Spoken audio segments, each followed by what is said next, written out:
to read to you another horror short story, keeping up with the October Halloween theme.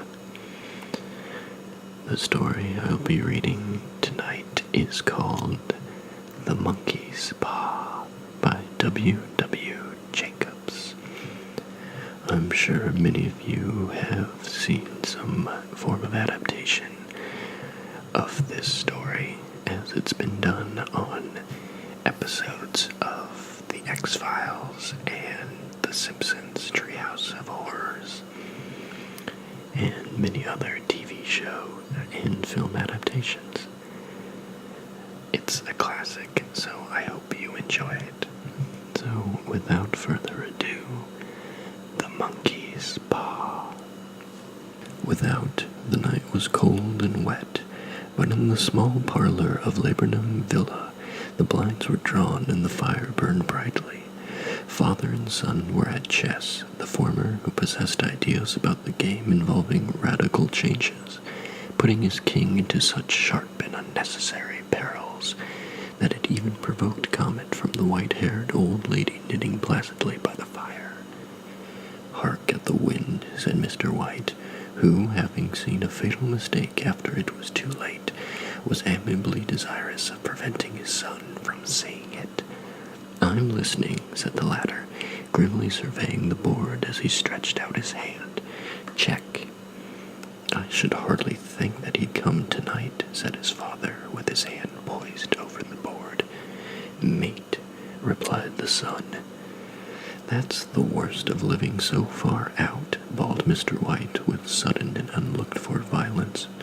"Of all the beastly, slushy, out-of-the-way places to live in, this is the worst. Pathway's a bog, and the road's a torrent. I don't know what people are thinking about. I suppose because only 2 houses in the road are let, they think it doesn't matter." "Never mind, dear," said his wife soothingly. "Perhaps you'll win the next one." Mr. White looked up sharply, just in time to intercept a knowing glance between mother and son. The words died away on his lips, and he hid a guilty grin in his thin gray beard. "There he is," said Herbert White, as the gate banged too loudly and heavy footsteps came towards the door. The old man rose with hospitable haste, and opening the door, was heard condoling with the new arrival. The new arrival also condoled with himself, so that Mrs. White said "tut tut" and coughed gently as her husband entered the room, followed by a tall, burly man, beady of eye and rubicund of visage. "Sergeant Major Morris," he said, introducing himself. The sergeant major shook hands, and taking the proffered seat by the fire, watched contentedly while his host got out whiskey in tumblers and stood a small copper kettle on the fire.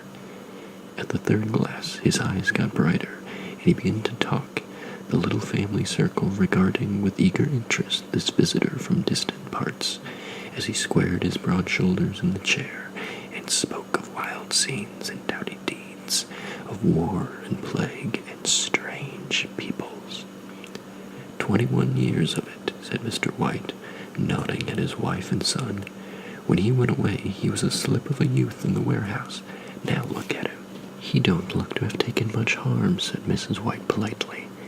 "I'd like to go to India myself," said the old man, "just to look round a bit, you know."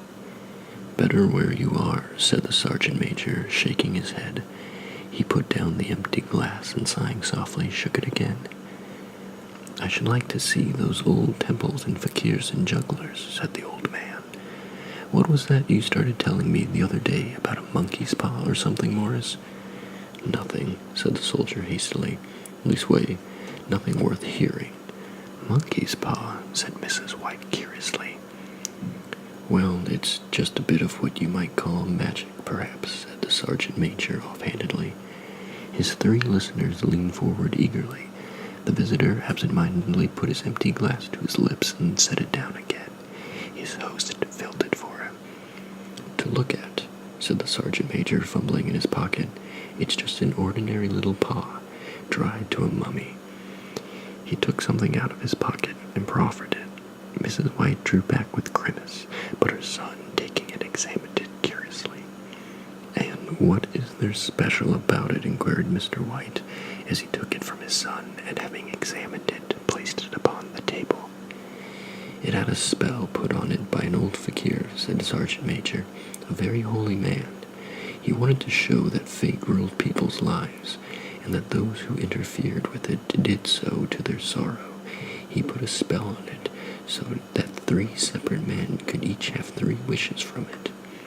His manner was so impressive that his hearers were conscious that their light laughter jarred somewhat. "Well, why don't you have 3, sir?" said Herbert White cleverly. The soldier regarded him in the way that middle age is wont to regard presumptuous youth. "I have," he said quietly, and his blotchy face whitened. "And did you really have the 3 wishes granted?" asked Mrs. White. "I did," said the sergeant major, and his glass tapped against his strong teeth. "And has anybody else wished?" persisted the old lady. "The first man had his 3 wishes, yes," was the reply. "I don't know what the first 2 were, but the third was for death. That's how I got the paw." His tones were so grave that a hush fell upon the group. "If you've had your 3 wishes, it's no good to you now then, Morris," said the old man at last. "What do you keep it for?" The soldier shook his head. "Fancy, I suppose," he said slowly. "I did have some idea of selling it, but I don't think I will. It has caused enough mischief already. Besides, people won't buy. They think it's a fairy tale. Some of them, and those who do think anything of it, want to try it first and pay me afterward." "If you could have another 3 wishes," said the old man, eyeing him keenly, "would you have them?" "I don't know," said the other. "I don't know." He took the paw, and dangling it between his forefinger and thumb, suddenly threw it upon the fire. White, with a slight cry, stooped down and snatched it off. "Better let it burn," said the soldier solemnly. "If you don't want it, Morris," said the other, "give it to me." "I won't," said his friend doggishly. "I threw it on the fire. If you keep it, don't blame me for what happens. Pitch it on the fire again like a sensible man." The other shook his head and examined his new possession closely. "How do you do it?" he inquired. "Hold it up in your right hand and wish aloud," said the sergeant major, "but I warn you of the consequences." "Sounds like the Arabian Nights," said Mrs. White, as she rose and began to set the supper. "Don't you think you might wish for 4 pairs of hands for me?" Her husband drew the talisman from pocket, and then all 3 burst into laughter as the sergeant major, with a look of alarm on his face, caught him by the arm. "If you must wish," he said gruffly, "wish for something sensible." Mr. White dropped it back in his pocket, and placing chairs, motioned his friend to the table. In the business of supper, the talisman was partly forgotten, and afterwards the 3 sat listening in an enthralled fashion to a second installment of the soldier's adventures in India. "If the tale about the monkey's paw is not more truthful than those he has been telling us," said Herbert, as the door closed behind their guest, just in time for him to catch the last train, "we shan't make much out of it." "Did you give him anything for it, father?" inquired Mrs. White, regarding her husband closely. "A trifle," said he, coloring slightly. "He didn't want it, but I made him take it, and he pressed me again to throw it away." "Likely," said Herbert with pretended horror. "Why, we're going to be rich and famous and happy. Wish to be an emperor, father, to begin with. Then you can't be henpecked." He darted round the table, pursued by the maligned Mrs. White, armed with an antimacassar. Mr. White took the paw from his pocket and eyed it dubiously. "I don't know what to wish for, and that's a fact," he said slowly. "It seems to me I've got all I want." "If you only cleared the house, you'd be quite happy, wouldn't you?" said Herbert, with his hand on his shoulder. "Well, wish for 200 pounds, then. That'll just do it." His father, smiling shamefacedly at his own credulity, held up the talisman, as his son, with a solemn face, somewhat marred by a wink at his mother, sat down at the piano and struck a few impressive chords. "I wish for 200 pounds, said the old man distinctly. A fine crash from the piano greeted the words, interrupted by a shuddering cry from His wife and son ran towards him. "It moved," he cried, with a glance of disgust at the object as it lay on the floor. "As I wished, it twisted in my hand like a snake." "Well, I don't see the money," said his son as he picked it up and placed it on the table, "and I bet I never shall." "It must have been your fancy, father," said his wife, regarding him anxiously. He shook his head. "Never mind, though. There's no harm done, but it gave me a shock all the same." They sat by the fire again while the two men finished their pipes. Outside, the wind was higher than ever, and the old man started nervously at the sound of a door banging upstairs. A silence unusual and depressing settled upon all three, which lasted until the old couple rose to retire for the night. "I expect you'll find the cash tied up in a big bag in the middle of your bed," said Herbert, as he bade them good night. "And something horrible squatting up on top of the wardrobe, watching you as you pocket your ill-gotten gains." He sat alone in the darkness, gazing at the dying fire, and seeing faces in it. The last face was so horrible and so simian that he gazed at it in amazement. It got so vivid that, with a little uneasy laugh, he felt on the table for a glass containing a little water to throw over it. His hand grasped the monkey's paw, and with a little shiver he wiped his hand on his coat and went up to bed. In the brightness of the wintry sun next morning, as it streamed over the breakfast table, he laughed at his fears. There was an air of prosaic wholesomeness about the room which it had lacked on the previous night, and the dirty, shriveled little paw was pitched on the sideboard with a carelessness which betokened no great belief in its virtues. "I suppose all old soldiers are the same," said Mrs. White. "The idea of our listening to such nonsense. How could wishes be granted in these days? And if they could, how could 200 pounds hurt you, father?" "Might drop on his head from the sky," said the frivolous Herbert.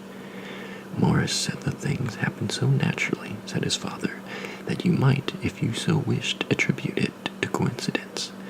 "Well, don't break into the money before I come back," said Herbert as he rose from the table. "I'm afraid I'll turn you into a mean, avaricious man, and we shall have to disown you."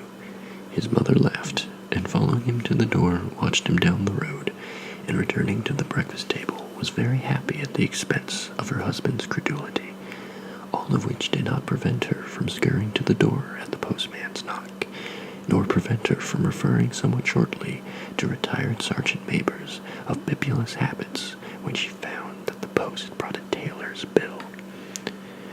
"Herbert will have some more of his funny remarks, I expect, when he comes home," she said as they sat at dinner. "I dare say," said Mr. White, pouring himself some beer. "But for all that, the thing moved in my hand, that I'll swear to."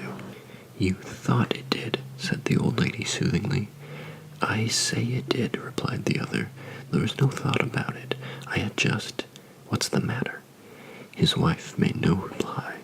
She was watching the mysterious movements of a man outside, who, peering in an undecided fashion at the house, appeared to be trying to make up his mind to enter. In mental connection with the 200 pounds, she noticed that the stranger was well dressed and wore a silk hat of glossy newness. 3 times he paused at the gate, and then walked on again. The 4th time he stood with his hand upon it, and then with a sudden resolution flung it open and walked up the path. Mrs. White at the same moment placed her hands behind her, and hurriedly unfastening the strings of her apron, put the youthful article of apparel beneath the cushion of her chair. She brought the stranger, who seemed ill at ease, into the room. He gazed at her and listened in a preoccupied fashion as the old lady apologized for the appearance of the room and her husband's coat, a garment which he usually reserved for the garden. She then waited, as patiently as her sex would permit, for him to broach his business, but he was at first strangely silent. I was asked to call," he said at last, and stooped and picked a piece of cotton from his trousers. "I come from Ma and Megan's." The old lady started. "Is anything the matter?" she asked breathlessly. "Has anything happened to Herbert? What is it? What is it?" Her husband interposed. There, mother," he said hastily. "Sit down and don't jump to conclusions. You've not brought bad news, I'm sure, sir, and he eyed the other wistfully. I'm sorry, began the stranger. Is he hurt? Demanded the mother wildly. The visitor bowed in assent. Badly hurt, he said quietly, but he's not in any pain. Oh, thank God, said the old woman, clasping her hands. Thank God for that. She broke off suddenly as the sinister meaning of the assurance dawned upon her, and she saw the awful confirmation of her fears in the other's perverted face. She caught her breath, and turning to her slower-witted husband, laid her trembling old hand upon his. There was a long silence. He was caught in the machinery, said the visitor at length in a low voice. Caught in the machinery, repeated Mr. White in a dazed fashion. Yes. He sat staring blankly out at the window, and taking his wife's hand between his own, pressed it as he had been wont to do in their old courting days nearly 40 years before. He was the only one left to us, he said, turning gently to the visitor. It is hard. The other coughed, and rising, walked slowly to the window. The firm wish me to convey their sincere sympathy with you in your great loss, he said, without looking round. I beg that you will understand I am only their servant, and merely obeying orders. There was no reply. The old woman's face was white, her eyes staring, and her breath inaudible. On the husband's face was a look such as his friend the sergeant might have carried into his first action. I was to say that Ma and Meggins disclaim all responsibility, continued the other. They admit no liability at all, but in consideration of your son's services, they wish to present you with a certain sum of compensation. Mr. White dropped his wife's hand, and rising to his feet, gazed with a look of horror at his visitor. His dry lips shaped the words, How much? 200 pounds, was the answer. Unconscious of his wife's shriek, the old man smiled faintly, put out his hands like a sightless man, and dropped a senseless heap to the floor. In the huge new cemetery, some 2 miles distant, the old people buried their dead and came back to a house steeped in shadow and silence. It was all over so quickly that at first they could hardly realize it, and remained in a state of expectation, as though of something else to happen, something else which was to lighten this load too heavy for old hearts to bear. But the days passed, and expectation gave place to resignation, the hopeless resignation of the old, sometimes miscalled apathy. Sometimes they hardly exchanged a word, for now they had nothing to talk about, and their days were long to weariness. It was a week after that the old man, waking suddenly in the night, stretched out his hand and found himself alone. The room was in darkness, and the sound of subdued weeping came from the window. He raised himself in bed and listened. Come back, he said tenderly. You will be cold. It is colder for my son, said the old woman, and wept afresh. The sound of her sobs died away on his ears. The bed was warm, and his eyes heavy with sleep. He dozed fitfully, and then slept until a sudden wild cry from his wife awoke with a start. The paw, she cried wildly, the monkey's paw. He started up in alarm. Where is it? What's the matter? She came stumbling across the room towards him. I want it, she said quietly. You've not destroyed it. It's in the parlor on the bracket, he replied, marveling. Why? She cried, and laughed together, and bending over, kissed his cheek. I only just thought of it, she said hysterically. Why didn't I think of it before? Why didn't you think of it? Think of what? He questioned. The other 2 wishes, she replied rapidly. We've only had one. Was that not enough? He demanded fiercely. No, she cried triumphantly. We'll have one more. Go down and get it quickly, and wish our boy alive again. The man sat up in bed and flung the bedclothes from his quaking limbs. Good God, you are mad, he cried aghast. Get it, she panted. Get it quickly, and wish. Oh, boy, my boy. Her husband struck a match and lit the candle. Get back to bed, he said unsteadily. You don't know what you are saying. We had the first wish granted, said the old woman feverishly. Why not the second? "A coincidence," stammered the old man. "Go and get it and wish," cried his wife, quivering with excitement. The old man turned and regarded her, and his voice shook. "He has been dead 10 days, and besides I would not tell you else, but I could only recognize him by his clothing. If he was too terrible for you to see then, how now?" "Bring him back," cried the old woman, and dragged him towards the door. "Do you think I fear the child I have nursed?" He went down into the darkness, and felt his way to the parlor, and then to the mantelpiece. The talisman was in its place, and a horrible fear that the unspoken wish might bring his mutilated son before him ere he could escape from the room it seized upon him, and caught his breath as he found that he had lost the direction of the door. His brow cold with sweat, he felt his way round the table and groped along the wall until he found himself in the small passage with the unwholesome thing in his hand. Even his wife's face seemed changed as he entered the room. It was white and expectant, and to his fears seemed to have an unnatural look upon it. He was afraid of her. "Wish," she cried in a strong voice. "It is foolish and wicked," he faltered. "Wish," repeated his wife. He raised his hand. "I wish my son alive again." The talisman fell to the floor, and he regarded it fearfully. Then he sank trembling into a chair as the old woman, with burning eyes, walked to the window and raised the blind. He sat until he was chilled with the cold, glancing occasionally at the figure of the old woman peering through the window. The candle end, which had burned below the rim of the china candlestick, was throwing pulsating shadows on the ceiling and walls, until, with a flicker larger than the rest, it expired. The old man, with an unspeakable sense of relief at the failure of the talisman, crept back to his bed, and a minute or two afterwards, the old woman came silently and apathetically beside him. Neither spoke, but lay silently listening to the ticking of the clock. A stair creaked, and a squeaky mouse scurried noisily through the wall. The darkness was oppressive, and after lying for some time screwing up his courage, he took the box of matches, and striking one, went downstairs for a candle. At the foot of the stairs, the match went out, and he paused to strike another, and at the same moment a knock, so quiet and stealthy as to be scarcely audible, sounded on the front door. The matches fell from his hand and spilled in the passage. He stood motionless, his breath suspended until the knock was repeated. Then he turned and fled swiftly back to his room and closed the door behind him. A third knock sounded through the house. "What's that?" cried the old woman, starting up. "A rat," said the old man in shaking tones. "A rat. It passed me on the stairs." His wife sat up in bed listening. A loud knock resounded through the house. "It's Herbert," she screamed. "It's Herbert."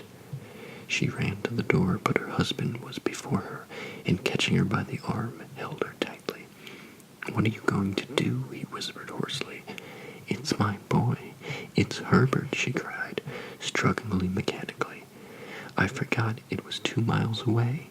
What are you holding me for? Let go. I must open the door." "For God's sake, don't let it in," cried the old man, trembling. "You're afraid of your own son," she cried, struggling. "Let me go. I'm coming, Herbert. I'm coming." There was another knock, and another.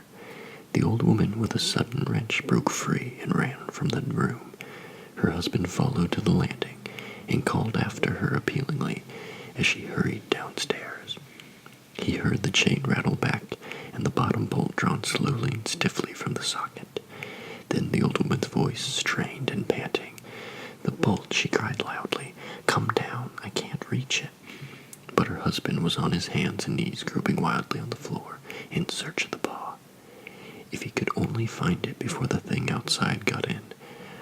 A perfect fusillade of knocks reverberated through the house, and he heard the scraping of a chair as his wife put it down in the passage against the door.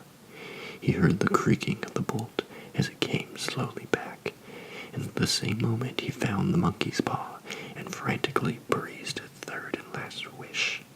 The knocking ceased suddenly, although the echoes of it were still in the house, He heard the chair drawn back and the door opened. A cold wind rushed up the staircase, and a long, loud wail of disappointment and misery from his wife gave him courage to run down to her side, and then to the gate beyond. The street lamp